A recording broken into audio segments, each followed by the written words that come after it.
अरे कहा था ना फिर मिलेंगे, मिल गए ना। बैठो। अरे तुम्हें बीच में तुम्हारी शादी होगी? हाँ। अभी कैसी है? बहुत अच्छी है। Junior senior? अभी तक 2 ही हैं। क्या यार, 3 साल शादी को हो गए, एक कंपाउंडर पैदा नहीं कर सके। चा। जिंदगी गर छोटी हो और वक्त कम हो, लेकिन हौसला बुलंद हो और आप किसी को प्रेरणा दे सकें जिससे उस इंसान के जीवन में एक उमंग पैदा हो सके, तो यकीनन आपका जीवन कामयाब है। महज लंबी उम्र से ही आप मुकम्मल नहीं होते। मानव जीवन की इसी कश्मकश को सिनेमा के पर्दे पर उतारा था ऋषिकेश मुखर्जी ने सन 1971 में फिल्म आनंद के जरिए। कहीं तो ये दिल कभी मिल नहीं पाते, कहीं पे निकल आए जन्मों के नाते।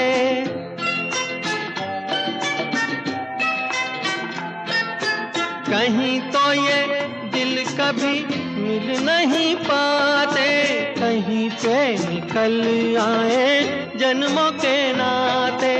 है मीठी उलझन बैरी अपना मन, अपना ही होके सहे दर्द पर आए, दर्द पर आए। कहीं दूर जब दिन ढल जाए, सांझ की दुल्हन बदन चुराए चुपके से आए।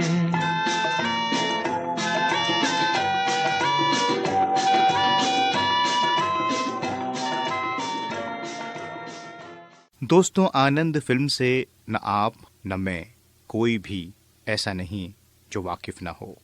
दरअसल इस फिल्म का सब्जेक्ट ही कुछ ऐसा था जो हर इंसान की जिंदगी से वाबस्ता है, और जब तक ये संसार रहेगा तब तक जिंदगी और मौत का ये सिलसिला चलता रहेगा।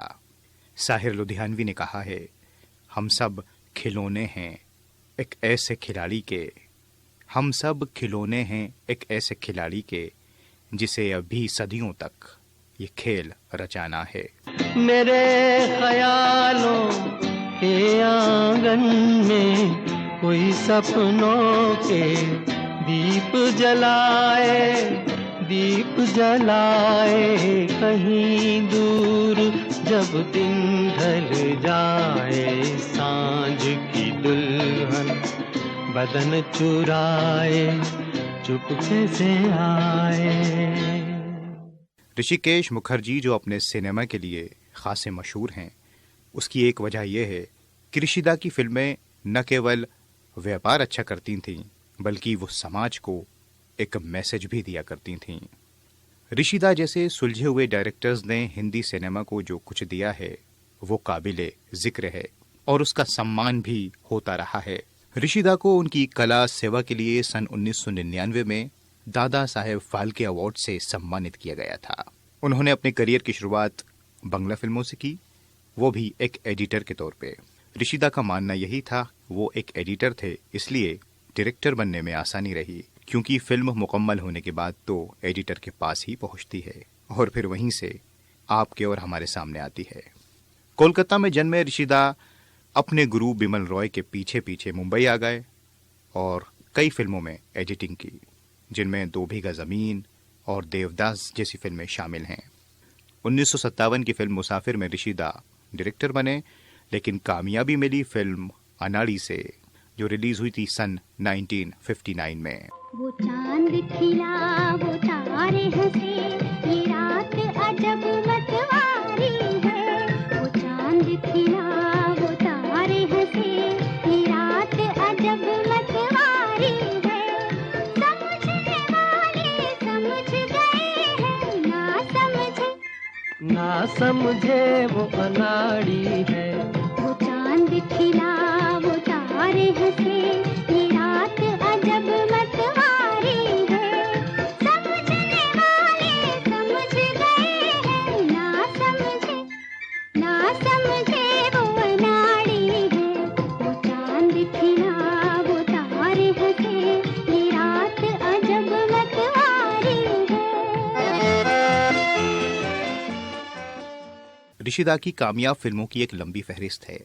आप बस नाम गिनते जाएं, अनाड़ी हो, असली नकली, अनुराधा, अनुपमा, सत्यकाम, आनंद, बावर्ची, अभिमान, गुड्डी, गोलमाल, बहुत लंबी लिस्ट है। अब बात करते हैं फिल्म आनंद की। दरअसल फिल्म अनाड़ी की शूटिंग के दौरान राज कपूर और ऋषिदा काफ़ी गहरे दोस्त हो गए और फिर जब वो रशिया में फिल्म फेस्टिवल में शिरकत करने गए तो वहाँ दोस्ती और ज़्यादा बढ़ गई।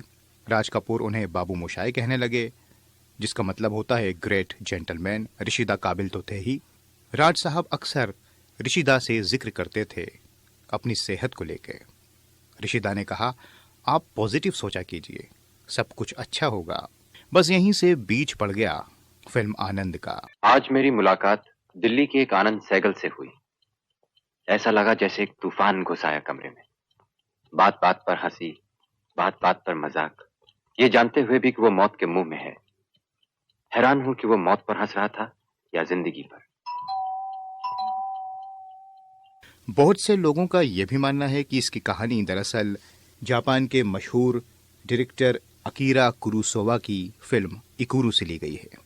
लेकिन ऋषिदा इस फिल्म को देखने से पहले ही आनंद को बनाने का फैसला ले चुके थे। अरे अपना तो हर काम ऐसे ही होता है दोस्त।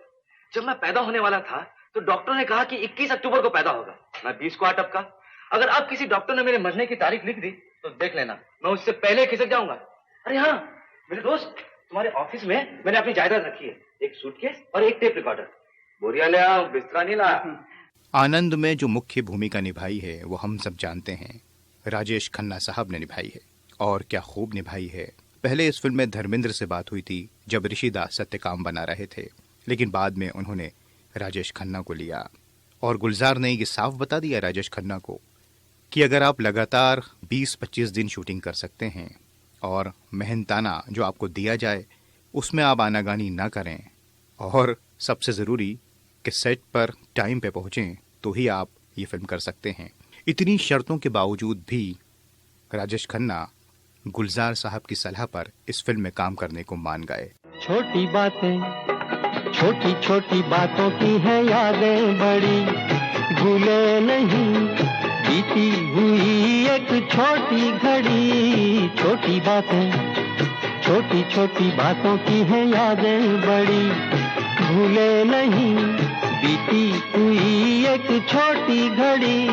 जन्म जन्म से आंखें बिछाई तेरे लिए इन राहों में, ओ मैंने तेरे लिए ही सात रंग के सपने चुने, सपने सुरीले सपने।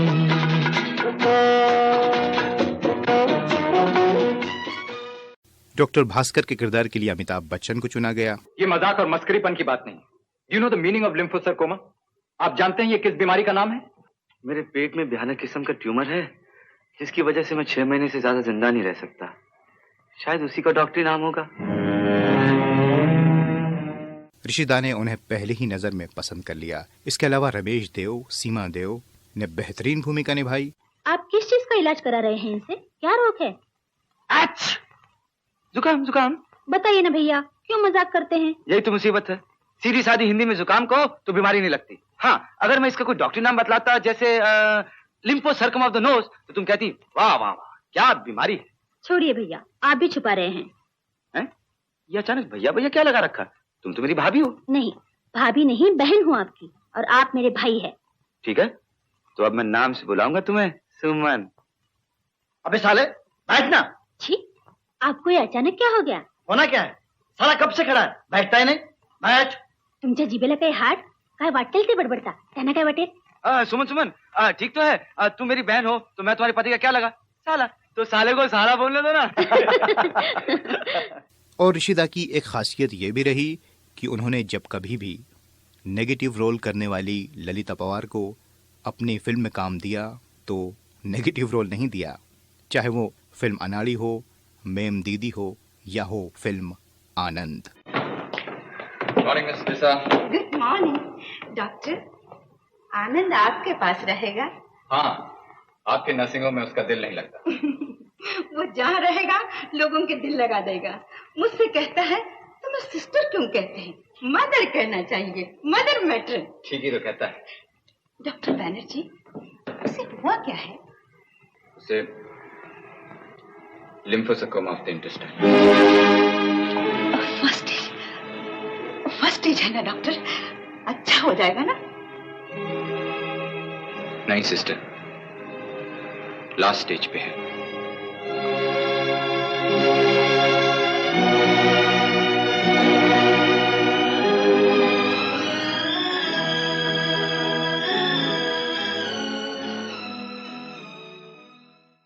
फिल्म में एक छोटा सा रोल था जॉनी वॉकर साहब का। रोल छोटा जरूर था, लेकिन दिल में उतरने वाला। अरे गुरुदेव, क्यों बेटा, हमसे पहले ही एक सीट ले रहे हो? बड़े चालाक हो मियाँ, और खुद तो बड़े हाल से तालियां ले गए, और हमारी बार क्या खाली कुर्सियां बजेंगी? क्या करूं गुरुदेव, मेरे तो डायलॉग ही खत्म हो गए, वरना मैं तुम्हें भी खा जाता। लगी शर्त? अच्छा, तो ऊपर ही होगा मुकाबला। चल के बसाओ अपना आनंद लोग और एक अच्छी सी ड्रामा टोली तैयार करो। हम भी आ रहे हैं। यहाँ से कोई एक्ट्रेस वेक्ट्रेस चाहिए तो बता दो, साथ ही लेता आऊंगा। चाहिए तो सही गुरुदेव, लेकिन अभी नहीं, मुझे अभी गुजराती सीखने में काफी वक्त लगेगा। आनंद, आनंद रुको। अच्छा, मैं चलता हूँ चेले, फिर आऊंगा मिलने। कहाँ? यहीं मिलूंगा जयचंद। इतनी जल्दी पर्दा नहीं गिरने दूंगा, इतनी जल्दी पर्दा नहीं गिरने दूंगा।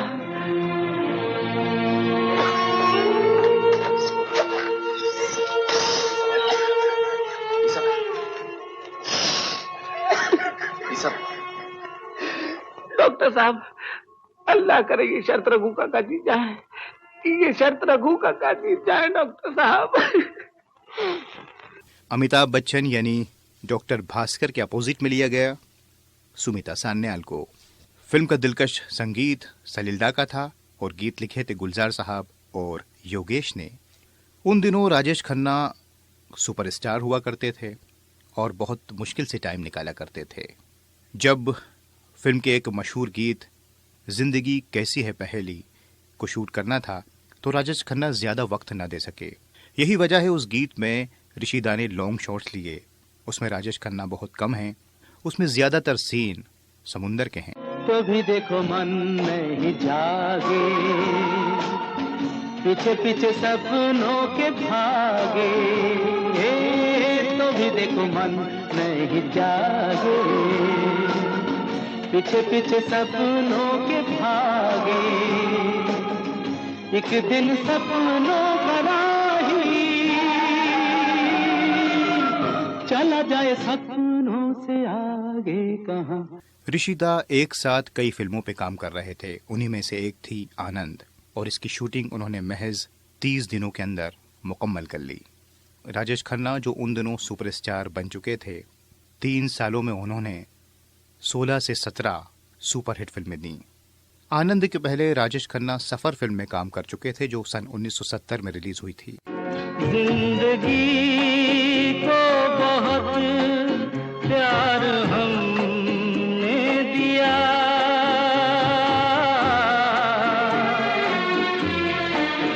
मौत से भी मोहब्बत निभाएंगे हम, रोते रोते ज़माने में आए मगर हंसते हंसते ज़माने से जाएंगे हम।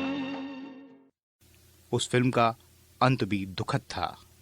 उसके बाद भी राजेश खन्ना ने आनंद को चुना। पर्दे पर जब राजेश खन्ना आते हैं तो ऐसा लगता है कि यही आनंद है, वो आनंद जिसने तमाम गमों को सहने के बाद भी दूसरों को दिया तो सिर्फ आनंद। आप कहाँ जा रही? क्यों जी सर, क्यों? तो मेरा ख्याल कौन रखेगा? तो मैं रखूंगी, आप बेफिक्र रहिए। हाँ तो फिर बैठिए ना, गपशप मारते हैं। वैसे भी मैं अकेला बैठा रहूंगा। अकेले डर लगता है आपको? डर तो नहीं लगता, लेकिन कोई बातचीत करने वाला तो हो। ओह, तो ऐसा कीजिए, वो आईना रखा है, उसके सामने बैठ जाइए और उससे बातें कीजिए। वो मैं ट्राई कर चुका हूँ सिस्टर, एक नंबर का बोर है। अमिताभ बच्चन को इस फिल्म से बेहद शोहरत मिली। हालांकि स्ट्रगल इसके बाद भी चलता रहा, लेकिन यही वो पहली फिल्म है जिसने अमिताभ बच्चन को फिल्म इंडस्ट्री में नाम दिया। मैं तुम्हें इस तरह खामोश नहीं होने दूंगा। 6 महीने से तुम्हारी बकबक सुन रहा हूं मैं। बोल बोल के मेरा सर खा गए हो तुम। बोलो, बातें करो मुझसे, बातें करो मुझसे, बातें करो मुझसे। बाबूमशाई, बाबूमशाई, जिंदगी और मौत ऊपर वाले के हाथ है जहां पना, उसे ना तो आप बदल सकते हैं ना मैं। हम सब तो रंगमंच की कठपुतलियां हैं जिनकी डोर ऊपर वाले की उंगलियों में बंधी है। कब कौन कैसे उठेगा ये कोई नहीं बता सकता है।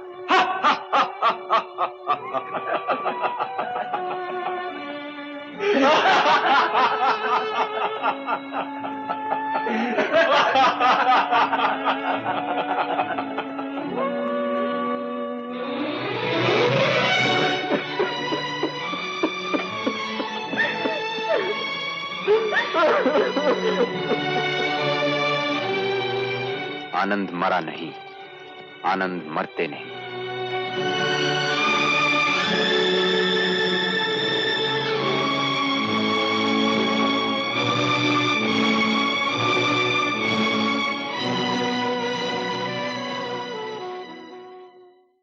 फिल्म का एक गीत जो मुकेश साहब ने गाया है, कहीं दूर जब दिन ढल जाए, क्या खूब गाया है। लेकिन उन दिनों किशोरदा, राजेश खन्ना की आवाज हुआ करते थे।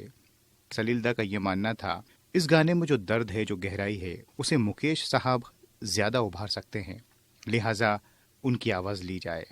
ऋषिदा और गुलजार साहब राजेश खन्ना के पास पहुंचे। उन्होंने सोचा शायद राजेश खन्ना ना मानेंगे, लेकिन एक बार कहने पर ही राजेश खन्ना मान गए। इसी तरह योगेश दी पहले एक गीत लिखकर लाए थे, दूर कहीं जब दिन ढल जाए, लेकिन गीत इतना पसंद आया कि उन्होंने दूसरा गीत भी लिखा, और क्या खूब लिखा। जिंदगी कैसी है पहेली हाय, कभी तो हंसाए कभी ये रुलाए। जिंदगी कैसी है पहेली हाय, कभी तो हंसाए कभी ये रुलाए।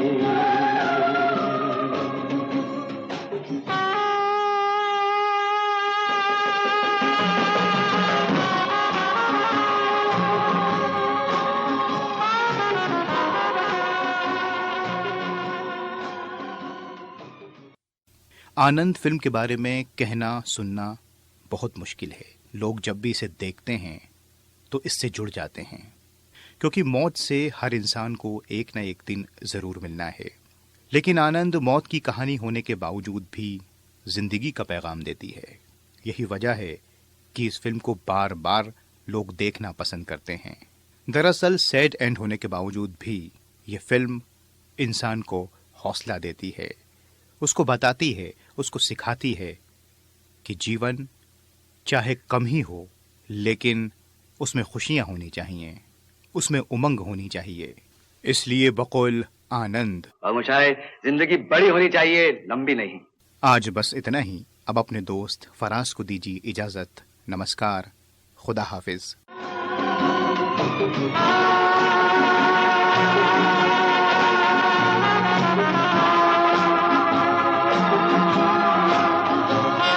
Thank you.